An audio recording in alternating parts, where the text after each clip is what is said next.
오늘 주일 아침 우리에게 주시는 하나님의 말씀입니다. 신약성경 요한복음 19장 26절로 30절 말씀입니다. 여러분 분명히 기억할 것은요, 우리는 오직 성경대로 가야 된다. 여러분들에게 첫 번째 말씀을 드리고 싶은 것은 우리는 성경대로 보자. 이게 얼마나 우리에게 중요한 이야기인지 모릅니다. 고린도전서 15장 3절 4절에 보면 예수님의 부활에 대해서 그렇게 말씀하는 장면이 나오죠. 예수님이 성경대로, 그죠, 우리 죄를 위해서 죽으셨어요, 그죠. 그리고 장사되었다가 3일 만에 어떻게 성경대로 부활하셨다. 이 신앙은 뭐냐? 성경대로 하는 거다, 그죠. 제가 죄송한 얘기인데 좀 철이 들으려나 하는 생각이 들다 보니까 더욱 더 성경대로 가는 것이 옳다. 세상은 성경대로가 아니라 성경과 세상, 성경과 사람의 말을 섞어서 가게 만든다. 그래서 예수님 말씀하실 때 종말은 바로 섞은 것, 인본 때문에 종말이 온다. 그렇게 말씀하는 장면을 우리가 보게 되는데, 우리는 그런 때일수록 오직 성경만 섞지 말자. 그죠? 손해가 나도, 그죠? 여러 가지 어려움이 있다고 할지라도 오직 성경대로. 그죠? 왜 그런 생각을 자꾸 할 수밖에 없게 되냐 하면, 그죠? 예수님이 마지막 날 밤, 전날 밤 붙잡히시게 됐어요. 붙잡히셨는데, 그죠? 함께 있던 제자들이 검을 꺼내가지고요, 저항을 하잖아요, 그죠? 근데 그걸 누가 말리냐면 예수님이 말리시는 장면이 나오죠. 그러면서 예수님이 이렇게 말합니다. 검을 든 자는, 그죠, 검으로 망한다, 그죠? 그러니까 예수님이 하시려고 하는 일은 영이지 육이 아니다, 이거죠. 근데 영에 하는 일을 육으로 대처하면 망한다, 그런 의미도 포함이 되겠죠. 그러면서 예수님 말씀이, 내가, 그죠, 하늘에서 천군 천사 얼마든지, 그죠, 많은 천군 천사를 불러와서 저들을 물리치고 내가 죽지 않을 수 없겠느냐, 그죠. 그럼에도 불구하고 예수님은 어떻게 말씀하세요? 그렇게 안 한다. 이유가 뭐냐 하면, 내가 그렇게 하면 성경이 내가 이렇게 되리라 한 것이 어떻게 되겠느냐. 그러니까 예수님은, 그죠, 성경을 어떻게 철저하게 붙드셨느냐. 당신의 목숨보다 더 중요하게 여겼다. 이게 오늘 육신을 가지고 있는 우리들에게 아주 절대적으로 하시는 말씀입니다. 적당히. 이건 절대 버림받습니다, 그죠. 그 주님의 뜻이 아닌 거죠. 물론 교회를 처음 나올 때는 우리가 다, 거의 다 어떤 점 때문에 나오는 거냐면 육의 문제로 인해서 나오는 거거든요. 그랬다가 그 교회 안에 들어와서 교회의 주인공이신 예수님을 만나보니까, 이게 육이 아니라 영이었구나. 이래서 이제 어떻게 됩니까? 우리 삶의 기준이 육에서 영으로 바뀌는 거잖아요. 이미 그것이 성경대로 그렇게 말씀하고 계시는 것이죠. 또 다른 의미로 말하면, 그죠, 하나님이 궁극적으로 사람에게 원하시는 것은 뭐다? 영이다, 그죠. 그런데 육은 왜 있게 하셨을까? 참 놀라운 거예요. 하나님은 그 영을 얻기 위해서, 맞습니까? 육이라는 시간, 기회를 주시는 것이다. 그런데 사람들은, 그죠, 뭐밖에 못 보니까, 육밖에 못 보다 보니까 무슨 일이 벌어져요? 영이 어디 있느냐? 육이 내 삶의 전부다. 이렇게 가는 거잖아요. 근데 하나님은 안타까운, 이루 말할 수 없는 안타까움으로 육을 향해 가고 있는 우리를 향해서, 그죠, 어떻게 돌아오기를, 육이 아니라 영이다, 이렇게 이제 말씀하시는 것이죠. 그게 애굽에서 나와서 이스라엘 백성들이 광야에서, 그죠, 그런 과정을 거치는 거잖아요. 육이, 사람이 사는 것은 육이 아니라 영이구나, 그죠. 그 영을 위해 살아야 되는 거구나. 그러면 영을 위해 살기 위해선 우리는 무엇을 바라보는 거냐? 세상을 바라보는 것이요, 물질을 바라보는 것이요, 육을 바라보는 것이 아니라 영을 바라보는 것, 곧 하나님을 바라보는 것이다. 그래서 광야에서 얻어진 결론이 뭐였습니까? 하나님이 말씀으로 사는 것이다. 이렇게 이제 이야기가 되는 거잖아요, 그죠? 자, 그렇기 때문에 우리는 철저하게 우리 또한 어떻게 살아야 되느냐? 성경대로 살아야 된다. 아멘. 이게요, 아무것도 아닌 것 같지만 성경대로의 뭔가 우리가 사람의 생각과 사람의 말과 세상의 어떤 것을 조금이라도 집어넣으면 마치 누룩 같은 거죠. 그죠? 바리새인, 사두개인의 누룩 같은 거 있잖아요. 그죠? 여러분, 국을 한 그릇 크게 아주 한솥 끓였는데 너무 신기해요. 그 국의 양에 비해서 아주 작은 뭡니까? 다시다가 됐든 미원이 됐든 조미료가 됐든 소금이 됐든 양념을 조금만 치면 어떻게 돼요? 전체 맛이 확 달라지잖아요. 영의 세계에는 순수하게 영으로만 가야 된다. 그 교회에서 뭐 하는 거냐? 우린 영으로만 가자. 영만 보자. 그죠? 그런 사람이 모여서 어떻게 됩니까? 세상과 달리, 세상과 구별된 우리들은 영을 보고 영에 의해 사는 그런 삶을 추구하는 거잖아요. 맞습니까? 그럼 우리가 이 다음에 천국 가면 하나님이 예비하신 모든 것을 누리겠죠. 근데 그뿐만 아니라 이 땅에서, 이 광야에서도 얼마든지 어떻게 할 수 있다. 하나님의 말씀을 통해 영의 세계요, 영의 은혜를 누리며 살 수 있다. 아멘. 이것이 우리에게 아주 중요한 이야기가 되겠습니다. 예수님께서 이제 십자가에 있어서 이제 7개의 말씀을 하셨다. 근데 성경 순서에 의하면, 그죠? 성경 순서에 의하면 다 이루었다. 이 말씀이 가장 뒤에 있는 거죠. 그러니까 성경 순서대로 말하면 예수님이 죽기 직전에 하신 말씀이 뭐다? 다 이루었다. 그죠? 그럼 우리 생각해 보는 거예요. 실제 신학자들이나 여러분들은 실제로 예수님이 이 순서로 말씀하신 게 아니라 다른 순서로 말씀하셨다 하는 부분들이 있습니다만 우리는 그것을 무시하고 성경에 써 있는 대로, 이게 중요하죠. 왜 성경에 써 있는 대로 봐야 되느냐? 신앙은 어떻게 해야 되니까? 성경대로 하는 것이니까. 우리의 믿음의 모범이신 예수님조차도 어떻게 하셨어요? 성경대로. 성경을 당신의 목숨보다 더 중요하게 여겼다. 그렇다면 당연히 그 예수님 안에 있고 예수님을 따르는 우리는 성경대로 해야 되겠죠. 그렇다면 하나님께서 왜 성경을 이 순서로, 특별히 가상칠한 예수님의 십자가에서 왜 7마디의 순서를 이렇게 하셨을까? 그러면서 마지막 말씀 다 이루었다는 것을 왜 맨 마지막에 두셨을까 하는 이야기를 생각해 보려고 하는 겁니다. 자, 이제 본론적인 얘기로 들어가서 그러면 다 이루었다는 얘기는 도대체 무엇을 의미하는 건가? 한번 생각을 해보겠습니다.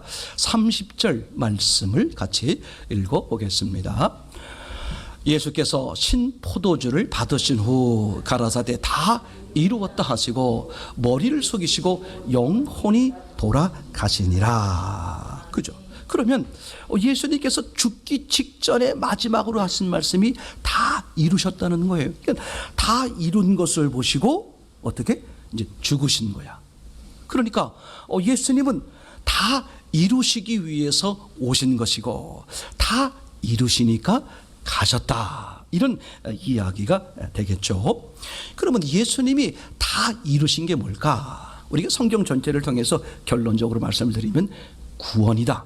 이렇게 말할 수 있겠죠. 요한복음 10장 10절에 그렇게 표현되어 있습니다.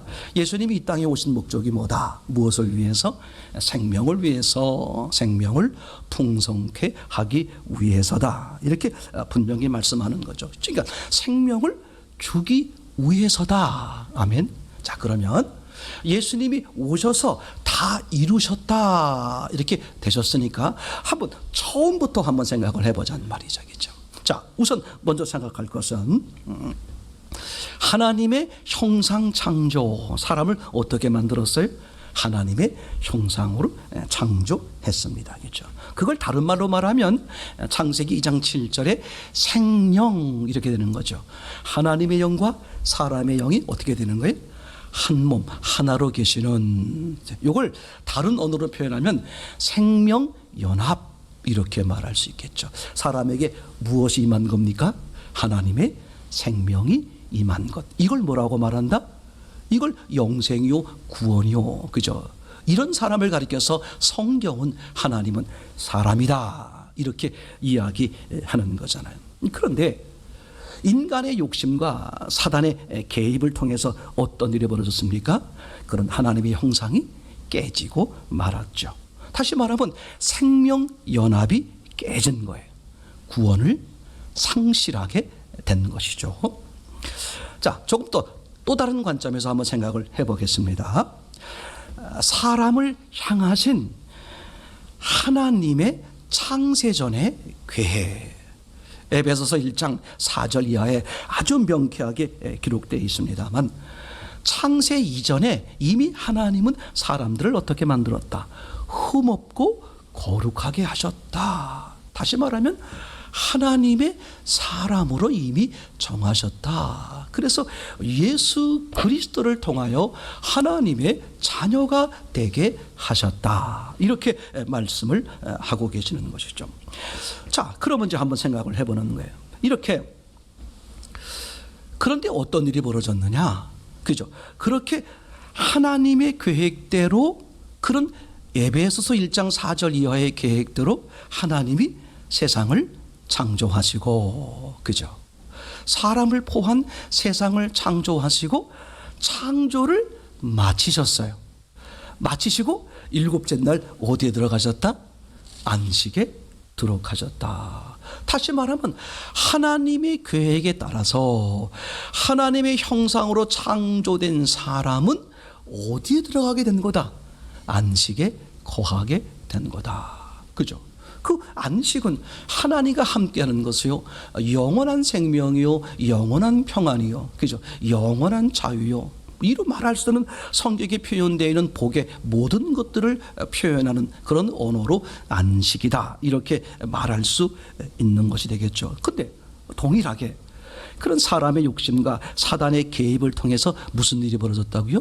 그 안식이 깨지고 마른 거잖아요. 그죠? 그래서 사람에게 있어서 참 평안, 참 자유, 맞습니까? 이 모든 것들을 어떻게 돼버린 거예요?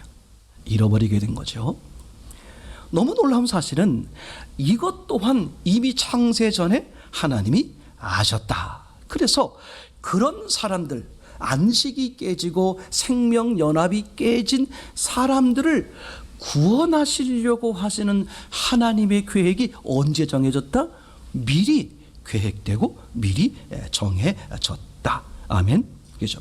그래서 그 고린도전서 15장 3절 4절 표현처럼, 그래서 그 계획에 따라서 성경대로 예수님이 오셨고, 성경대로, 그죠? 사람들의 죄를 위해서 예수님이 십자가에 죽으셨고, 그리고 성경대로 무슨 일이 벌어졌습니까? 사흘 만에 그 사람들이 다시 살아나게 되는 은혜를 입는 거잖아요. 그죠? 이게 지금 아주 완벽하게 하나님의 계획과 은혜 속에서 이루어져 가고 이루어진 것을 우리가 이제 보게 되는 거겠죠. 이게 얼마나 놀라운 사실인지 몰라요. 아, 하나님이 다 이루셨다는 게 도대체 뭐였느냐? 첫 번째로 생각하면 금방 말씀드린 것처럼, 그죠? 바로 무엇을 이룬 것이다? 예, 구원, 그죠? 예수님이 실제로 이루신 게 뭐다? 구원을 회복하는 거였다. 분명히 얘기하겠죠. 자, 그럼 다 이루신 것에 대한 구체적 두 번째 내용을 뭐냐면 이런 겁니다. 예수님의 부활로 뭐가 회복되었다. 그죠? 생명이 회복되었다. 그러니까 생명연합, 깨졌던 생명연합이 예수님의 부활을 통해서 어떻게 됐습니까? 다시 회복되어지는 은혜를 입게 되는 것이죠. 예수님의 부활은 어떤 의미를 가지고 있느냐? 사망을 이기신 것이죠. 다시 말하면 십자가에 지시고 죽으셔서 사망에 들어갔다가 사망을 어떻게 뚫고 나오는 거잖아요. 그죠? 다시 말하면 그 사망이요, 사망으로 인한 심판의 권세를 누가 갖고 있는 거냐면 악한 영이 가지고 있단 말이죠. 근데 예수님이 죽으시고 사망에 들어갔다가 사망을 뚫고 어떻게 됐습니까? 부활하셨으니까 곧 악한 영이요, 악한 영이 하고자 하는 일을 어떻게 버린 거예요? 다 패해버린 거죠. 그래서 히브리서 2장 13절 14절 말씀에 우리에게 명쾌하게 말씀하고 있지 않습니까? 자녀들은 뭐가 있다고요? 혈과 육이 있고, 그죠? 근데 오시는 예수님이 뭘 가졌다? 혈과 육을 가졌다. 그렇게 해서 어떻게 함으로? 사망, 죽으심으로써 죽음의 권세를 잡은 자 누구? 악한 영을 멸하는 거잖아요. 맞습니까? 그리고 죽기를 무서워하여 한평생 매여 종노릇하는 모든 사람들을 어떻게? 해방, 놓아주려 하심이라. 그러니까 예수님의 부활이 왜 중요하냐? 금방 말씀드린 것처럼 예수님의 부활로 인해서 뭐가 사라져버린 거예요? 그죠? 사망. 또 사망으로 인한 뭐가 오는 거죠? 심판. 이게 끝나버린 거예요. 이게 얼마나 놀라워. 왜 우리가 예수님의 부활이 그렇게 중요한가? 예수님이 십자가에 죽으시고 부활하신 것이 왜 그렇게 중요한가? 그게 그분이 당신 마음대로 한 것이 아니라 성경대로 이미 하나님이 그렇게 계획하셨고 그 사랑을 주셨다. 아주 명백해지는 것이 되겠죠. 요한복음 5장 24절에 보면 그렇게 기록되어 있습니다. 한번 보실까요? 요한복음 5장 24절인데 내가 진실로 너희에게 이르노니 내 말을 듣고 또 나 보내신 이를 믿는 자는 영생을 얻었고 어디에 이르지 않는다? 심판에 이르지 아니한다. 그러면서 어디로 옮긴다? 사망에서 생명으로. 그러니까 사망에서 생명으로 옮겼기 때문에 뭐가 사라져 버리는 거예요? 심판이 사라지는 거죠. 그럼 심판은 누구에게만 있는 것이다? 사망자에게만 있는 거잖아요. 그런데 예수님이 그 사망을 뚫고 부활하셨으니까 그 예수님을 만난 사람들은 어떻게 되는 거예요? 덩달아서 사망을 뚫고 뭐가 돼버리는 거예요? 부활이 돼버리니까 사망과 관련이 없게 되고 사망자가 받아야 될 심판에서 어떻게 됩니까? 제해되는 것이죠. 그래서 예수님의 부활이 곧 우리에게 무엇을 주는 거다? 생명을 회복시켜 주는 거다. 예수님이 다 이루셨다 말하고 하려고 하는 이 세 번째 의미를 생각해 보면, 세 번째는 예수님의 부활로 안식이 회복되었다. 이게 아주 또 중요하게 우리에게 와닿는 말씀입니다. 우리는 하나님의 형상으로 창조가 되었어요. 그리고 그 창조를 마치신 다음에 하나님이 안식하셨어요. 다시 말하면 완전해진 거죠. 이 안에 누가 들어간 거다? 하나님의 형상으로 창조된 우리가 안식을 누리게 되는 거죠. 근데 죄로 인해서 이 안식이 어떻게 됐습니까? 잃어버린 것이죠. 다시 말하면 완전해서 불완전으로 떨어진 버린 것이죠. 이게 아주 중요합니다. 그런데 예수님의 부활로, 너무 중요해요. 그죠? 예수님의 부활로, 예수님의 십자가와 부활로 이 깨졌던 안식을 뭐한다?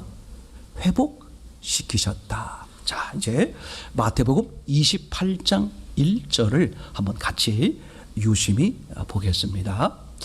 자, 시작. 안식일이 다하여 가고 안식 후 첫날이 되려는 미명에 막달라 마리아와 다른 마리아가 무덤에 보려고 왔더니, 자막을 계속 펴주세요. 자, 한번 자막을 천천히 보겠습니다. 예수님의 부활로 깨졌던 안식이 회복되었다. 이렇게 말씀을 드렸습니다. 자, 저 지금 28장 1절이 예수님이 부활하신 아침입니다. 한번 보겠습니다. 안식일이 다하여 가고, 유대인들의 하루의 개념은 저녁부터죠. 해가 지면, 저녁이 되면 이제 어떻게 됩니까? 하루의 시작이 시작되는 거죠. 저녁부터 다음 저녁까지가 하루의 개념이죠. 그러면 안식일이 다하여 가고 이렇게 되어 있으니까 안식일이 다하여 가고 이제 끝날 무렵이다 그런 말이죠. 지금 아직 해가 지지 않은 거죠. 해가 막 지려고 하는 무렵 그런 뜻이 되겠죠. 제가 구집이 시간으로 말하면 한 6시쯤 그죠? 해가 아직 있고 저녁은 아직 아니야. 근데 곧 저녁이 올 상황이야. 이건 안식일이 끝난 거예요? 끝나지 않은 거예요? 끝나기 직전. 끝났다 안 끝났다? 아직 안 끝났다. 근데 그 상황을 다시 한번 표현했는데 안식일이 다하여 가고 안식 후 첫날이 되려는 미명에, 즉 안식일이 끝나려고 하고 아직 안식 후 첫날이 아직 안 됐어요. 그죠? 그러니까 안식일이 막 끝나려고 해가 막 질 무렵인 그때란 말이죠. 그러면 이제 해가 막 져요. 해가 지면 뭐가 와야 되죠? 저녁이 오고 어둠이 오고 밤이 오는 거예요. 그런데 저기 28장 1절에 뭐라고 써 있냐면 그죠? 해가 막 지려고 하는 시점, 안식일이 끝나려고 하는 시점인데 뭐가 오고 있다? 미명에. 미명이라고 하는 무슨 말이냐면 새벽에 이런 말이죠. 이거 아주 중요합니다. 뭐가 있다고요? 새벽에. 이게 무슨 뜻이냐면 지금 이야기를 잘 들으라. 저는 이런 거 확실하게 믿어요. 지금이 얼마나 중요한 때인지 알아요? 이게 방해하는 겁니다. 절대 놓치지 마세요. 이게 성경 전체를 뒤집어 놓습니다. 자 보세요. 안식일이 다하여가고 막 끝나려고 하는 그 시점, 아직 끝난 게 아닙니다. 그런 다음에 무슨 일이 벌어졌느냐? 그러면 이제 그 다음 날의 시작이 뭐냐면 저녁이란 말이에요. 어둠이요, 밤이 되는 거야. 근데 지금 뭐라고 써 있다? 새벽. 제 말 이해되겠죠? 그러면 저 상황을 가만히 보면 뭐가 없는 거예요? 저녁이 없어버린 거야. 그러니까 안식일이 막 끝나려고 하는데, 빛이 막 끝나려고 하는데 지금 무슨 일이 벌어지는 거죠? 이제 뭐가 와야 돼? 저녁, 어둠이 와야 되는데 어둠이 오는 게 아니라 뭐가 온다? 빛이 왔다는 거야. 그럼 무슨 뜻이에요? 저녁이 사라져버린 거야. 그럼 뭐가 아직 안 끝났다? 안식일이 안 끝났다. 그래서 예수님의 부활로 뭐가 이어진다? 안식일이 영원히 이루어진 거예요. 얼마나 놀라운 사실인지 몰라요. 이게 지금 우리가 보고 있는 이 개역 한글에만 정확히 나와 있어요. 다시 볼게요. 안식일이 다하여가고 진행 중이야. 아직 끝난 게 아니란 말이에요. 그러면 안식 후 첫날이 되려면 뭐가 와야 돼? 저녁이요? 어둠이 와야 되는데 뭐가 왔다는 거예요? 새벽에. 그러면 가만히 시간상 계산해 보세요. 뭐가 없어져 버렸어? 저녁이 없어져 버리고 바로 뭐가 돼 버렸어? 예, 빛이 끝나려고 하는 시점에서 어둠이 몰려오는 줄 알았더니 뭐로 이어졌더라? 빛으로 이어졌더라. 무슨 날? 예수님이 부활하신 날. 그래서 예수님의 부활로 뭐가 회복되었다? 안식. 생명이 회복된 것이고 안식이 회복된 거예요. 얼마나 놀라운 사실인지 모릅니다. 그래 누구든지 부활하신 예수님을 만나는 순간 뭐가 회복되는 거예요? 안식이 회복되는 것이고 생명이 회복된 것이고. 아멘. 이 다음에 천국 가서 그걸 누릴 거야, 그 얘기가 아니라 언제? 예수님을 만나는 지금 안식이 회복되는 거예요. 안식이 회복된다는 말은 우리가 하나님의 형상이 회복되는 것이고 생명 연합이 회복되는 것이고, 이렇던 구원을 다시 어떻게 하는 거예요? 다시 되찾게 되는 이야기가 되는 것이죠. 아멘. 부활의 예수를 만난다는 게 얼마나 놀라운 사실인지 몰라요. 사람이 가장 무섭고 두렵고 알게 모르게 근심, 초조, 불안 속에 쌓이는 이유가 뭘까? 간단한 거예요. 죽음의 문제거든요. 그런데 부활의 예수는 뭘 이겼어요? 죽음을 이기시고 부활하셨어. 맞습니까? 부활의 예수를 만나는 순간 내게 뭐가 있는 거예요? 부활의 생명이 있고, 부활의 생명이 있으니까 부활의 생명이 없었을 때 오던 그 수많은 그런 것들이 어떻게 돼버려요? 완전히 사라지고 진짜 영원한 안식에 거하는 거죠. 어디서?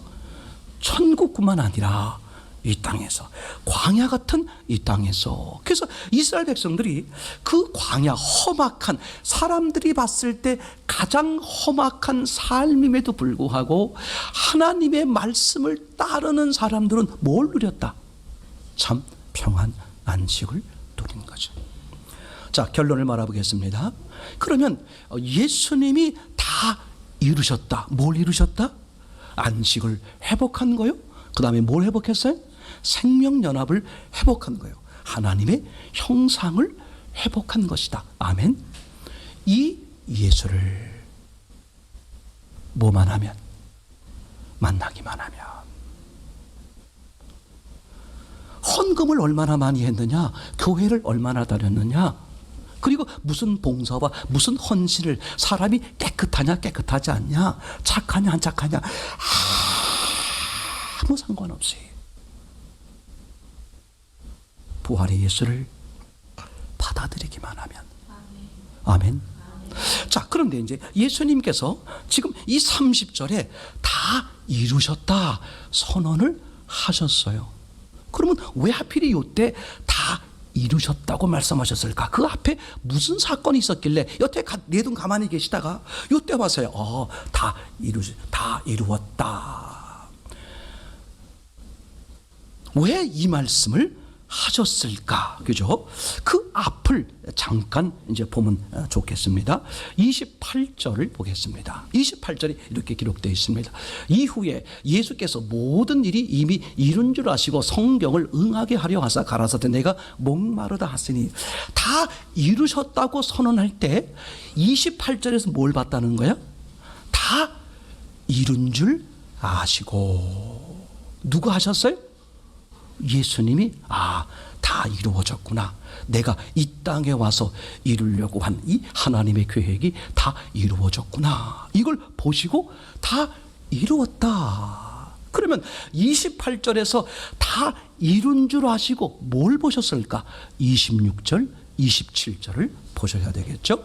한번 보시겠습니다. 시작.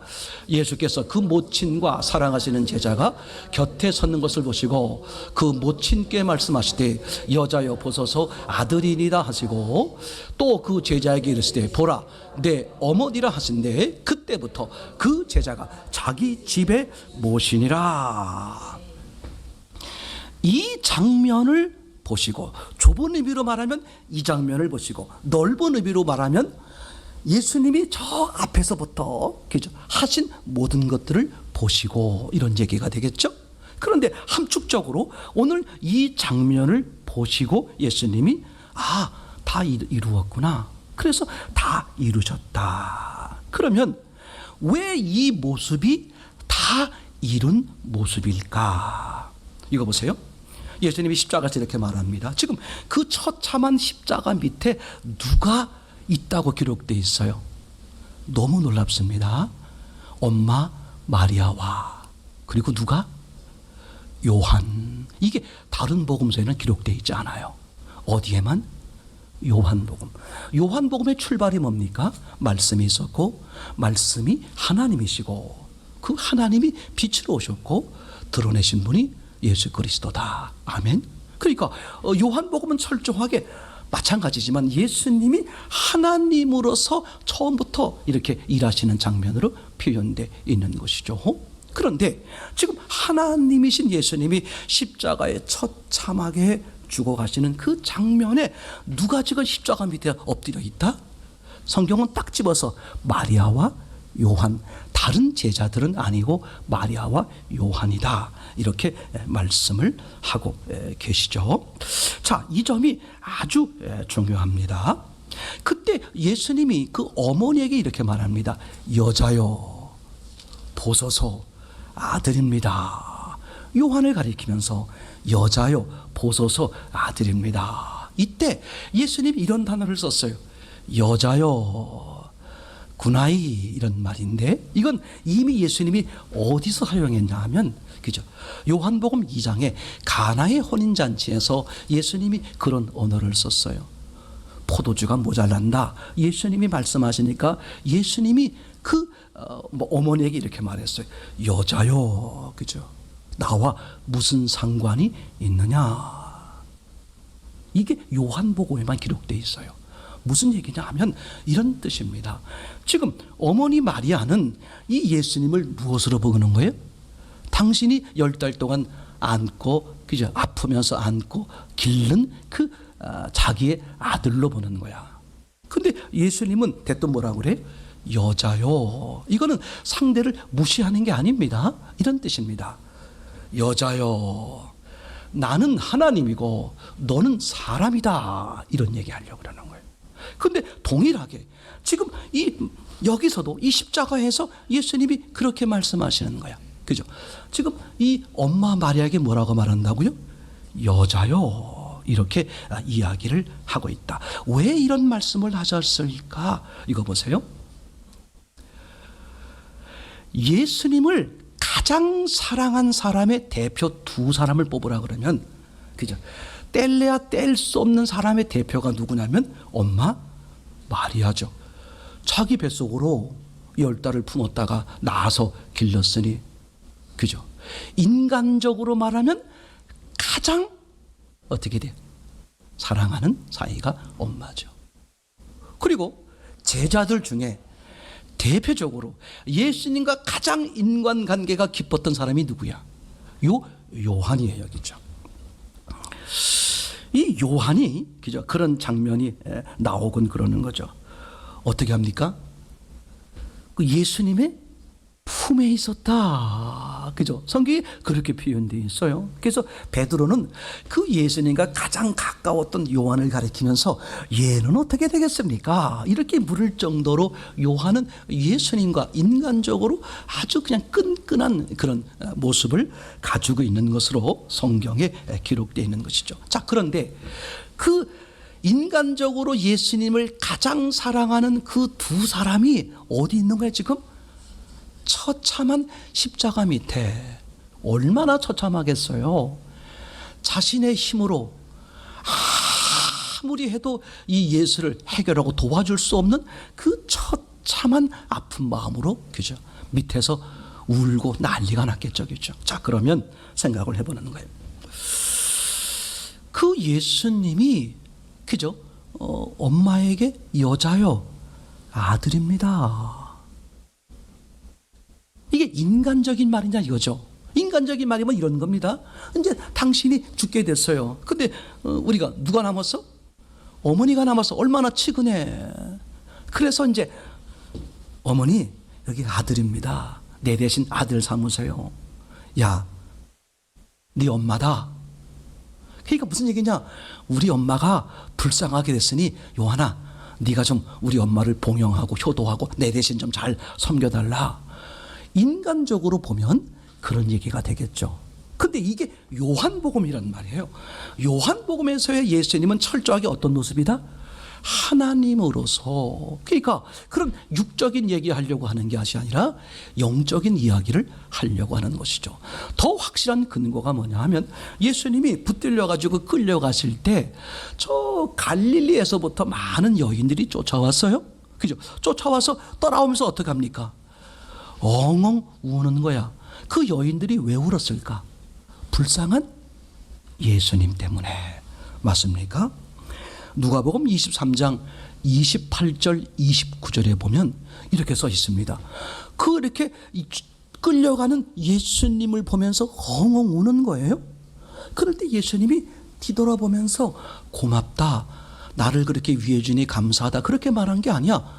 뒤를 돌아서면서 하신 말씀이 나를 위해 울지 말고 너와 너희 자녀를 위해 울라. 그러면서 그 다음 절에 아주 무서운 말씀을 하셨는데 29절입니다.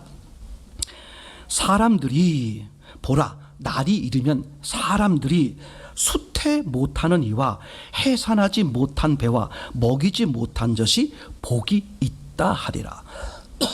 다시 말하면 자식이 없는 엄마가 복이 있다 이렇게 말할 거라는 거예요. 자식이 있으면 불쌍하다 이런 뜻이라는 거예요. 지금 이 여인들이 예수님을 쫓아오면서 불쌍히 여기는 거야. 그죠? 근데 그게 무슨 얘기다? 인간적, 육적 사랑, 육적 관계에 매여. 그 예수님, 아이고, 아이고, 저 불쌍한 분 어떻게, 아이고, 아이고, 아이고, 저 죽으시는 분, 아이고, 불쌍해.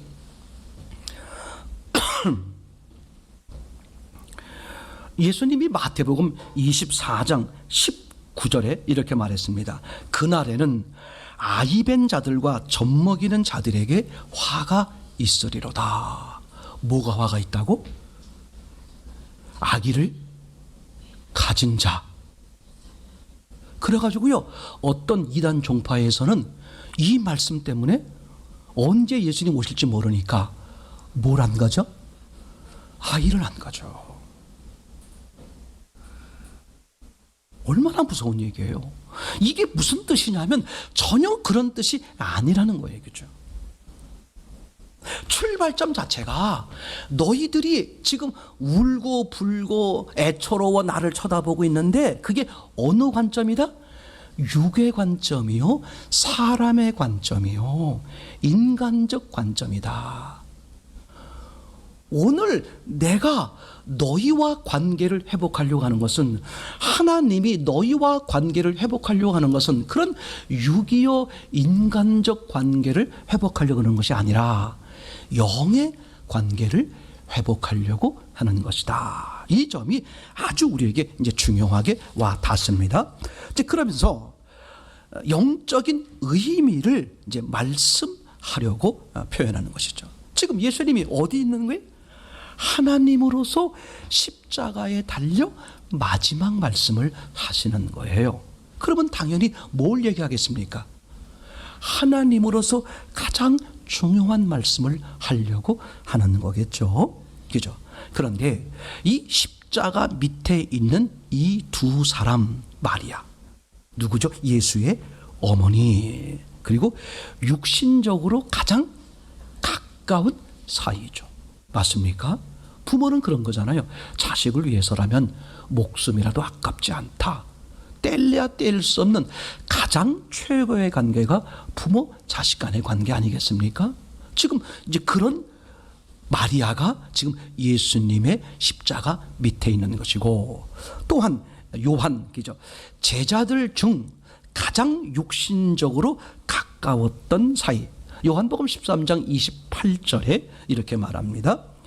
예수의 제자 중 하나, 곧 그의 사랑하시는 자가 예수의 품에 의지하여 누웠는지라. 그럴 정도로 예수님을 가깝게 여겼다, 이런 표현이 되겠죠. 그런데 이렇게 인간적으로 가장 가까운 두 사람이 지금 예수님의 십자가 밑에 있으니 그 심령이 얼마나 찢어지겠어요.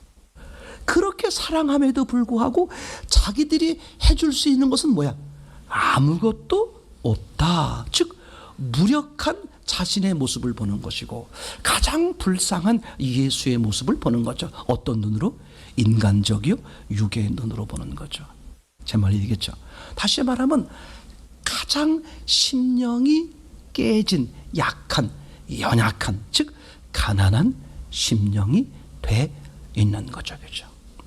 이럴 때 여자여, 그죠?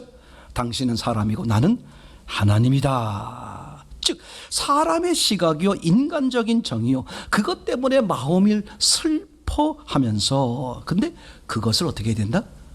버려야 된다.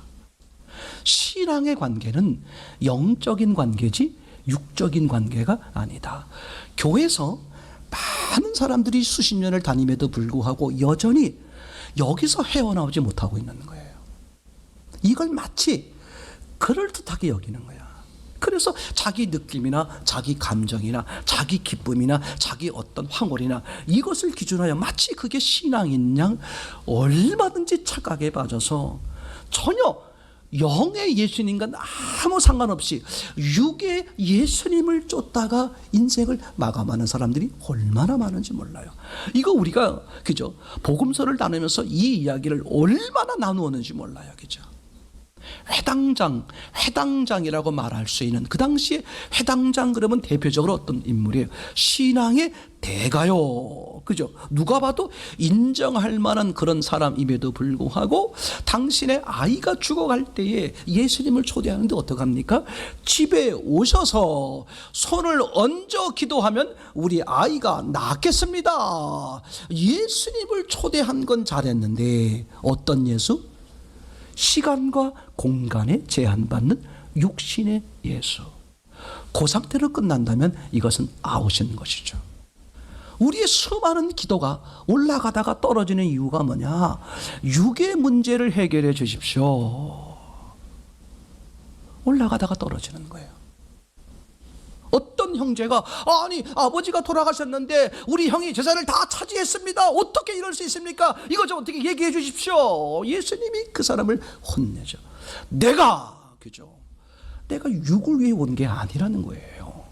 여전히 많은 사람들이 종교행위, 예수님조차도 육을 위한 예수님, 육을 채우기 위한 예수 믿음, 이게 얼마나 많은지 모른다겠죠. 그러니까 이 두 사람의 공통점은 뭡니까? 육신적으로 보면, 그죠? 육신의 예수와 가장 부인하기 어려운 관계를 가지고 있는 그런 사람들이라고 말할 수 있죠. 지금 어디에 있나요? 가장 사랑하는 자가 가장 비참한 죽음의 자리 앞에 지금 어떻게 된 게 찢어진 그런 가슴을 갖고 마음을 갖고 있는 것이죠. 이게 아주 중요합니다. 그래서 예수님이 오늘 그 어머니에게 당신의 아들입니다. 육적이요 인간적으로 보면 뭐야? 모친과 자식이 아니죠. 그리고 요한에게 뭐라고 말해? 당신의 어머니다. 이게 무슨 말이냐? 그죠?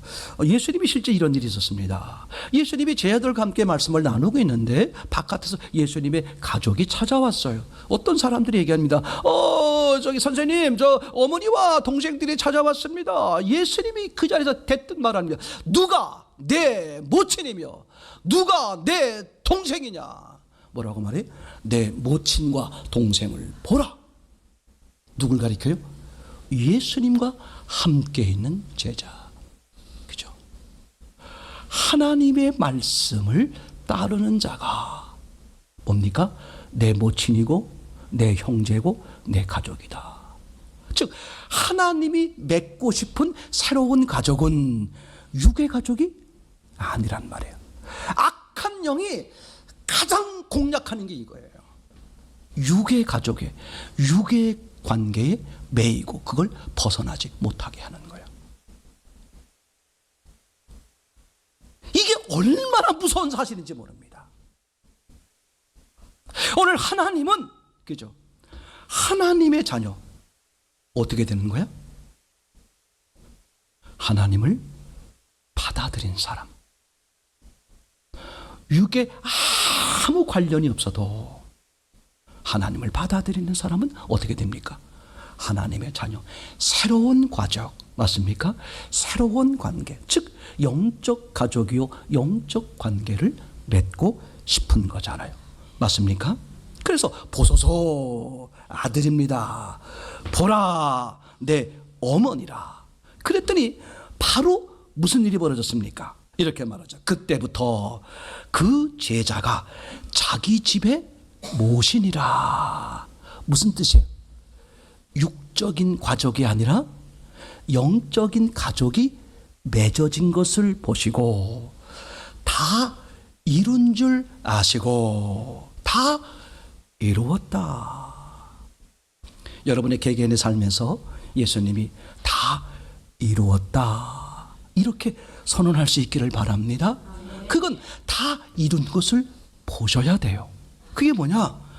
육적 관계가 아니라 영적 관계. 영적 관계는 육적 관계를 부인할 때, 육적 기준을 버릴 때, 그죠? 그럼 내가 어떻게 육적 기준이요, 육적 관계를 버려요? 못해요. 그것은 영적 관계를 이루게 하시는 말씀이요, 성령의 역사가 있어야 돼. 그것조차 우리가 뭐 하는 거예요? 구하는 거예요. 내가 이런 원함을 가지고, 맞습니까? 하나님의 새로운 가족, 예수 부활의 예수로 인해 새 생명, 새 가족이 되기를 원합니다. 그래서 여러분, 우리는 오직 삶의 기준은 뭐밖에 없다? 성경이야. 그게 제가 오늘 중심교 교우들에게 또 앞에 서서 주의 이름으로 헌신하게 되는 모든 분들에게 드리고 싶은 말씀이에요. 다른 것으로 하지 마세요. 그죠? 그때뿐이야.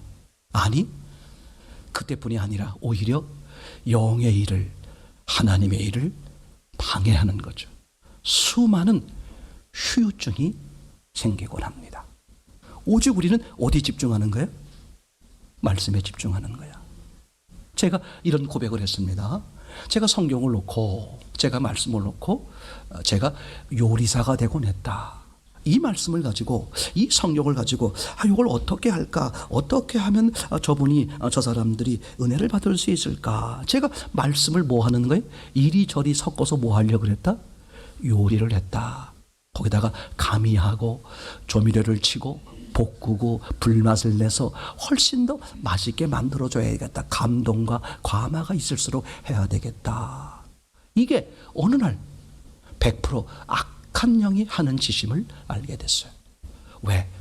말씀 자체가 하나님이고 하나님은 완전하세요. 그러니까 나는 말씀 앞에 오늘 요리사가 아니라 단지 배달꾼, 완전하신 말씀을 뭐 하는 거예요? 그냥 통로 전해주는 것뿐. 왜? 누가 일하시니까? 말씀이 일하신다. 오늘 제가 그래서 간곡히 여러분들에게 그렇게 말씀을 드리는 거예요. 여러분이 할 수 있는 것은 아무것도 없다. 오죠? 아멘? 누구만이 하신다?